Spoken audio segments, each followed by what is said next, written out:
ये तुम्हारा क्या था भाई, रिवीजन था। अब हम पढ़ेंगे क्या, न्यू तुम्हारा चार्टर एक्ट में जाएंगे।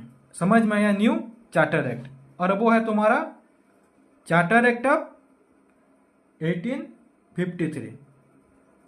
चार्टर एक्ट ऑफ 1853 पढ़ेंगे। ये जो चार्टर एक्ट ऑफ 53 है तुम्हारा, समझ में आया भाई, ये तुम्हारा लास्ट सीरीज है। ये तुम्हारा चार्टर एक्ट का जो सीरीज है तुम्हारा लास्ट सीरीज है। कब शुरू हुआ था चार्टर एक्ट का वो सीरीज तुम्हारा? 1793 में पहली बार वो चार्टर एक्ट लाया गया था ब्रिटिश पार्लियामेंट के द्वारा। समझ में आया है? तो तुम्हारा जो 1793 का सीरीज जो स्टार्ट हुआ था वो अभी एंड होगा। कौन से सीरीज में? 1853 में। कब शुरू हुआ था? 1793। कब एंड हुआ? 1853। कौन से एक्ट? चार्टर एक्ट का वो सीरीज है तुम्हारा। समझ में आया इतना? अभी थोड़ा इनको थोड़ा डिटेल्स में, थोड़ा उतना डिटेल्स नहीं जाएंगे, थोड़ा डिटेल्स में पढ़ेंगे। समझ में आया? ये तुम्हारा जो ब्रिटिश पार्लियामेंट था, ये ब्रिटिश पार्लियामेंट के द्वारा पास किया गया तुम्हारा चार्टर एक्ट सीरीज का लास्ट सीरीज था। ये तुम्हारा लास्ट सीरीज था। और क्यों लाया गया था? कि वो एडमिनिस्ट्रेशन के लिए ही बस लाया गया था। ईस्ट इंडिया कंपनी का तुम्हारा एडमिनिस्ट्रेशन के लिए चार्टर एक्ट का सीरीज वो पास किया गया था।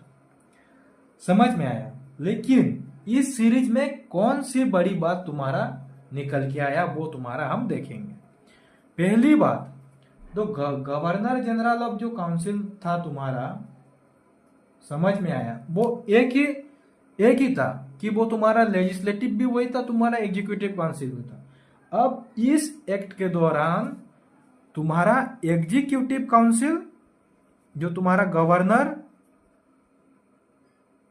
गवर्नर जनरल काउंसिल जो था तुम्हारा, उस काउंसिल का वो एग्जीक्यूटिव काउंसिल और लेजिस्लेटिव काउंसिल दोनों को सेपरेट कर दिया गया।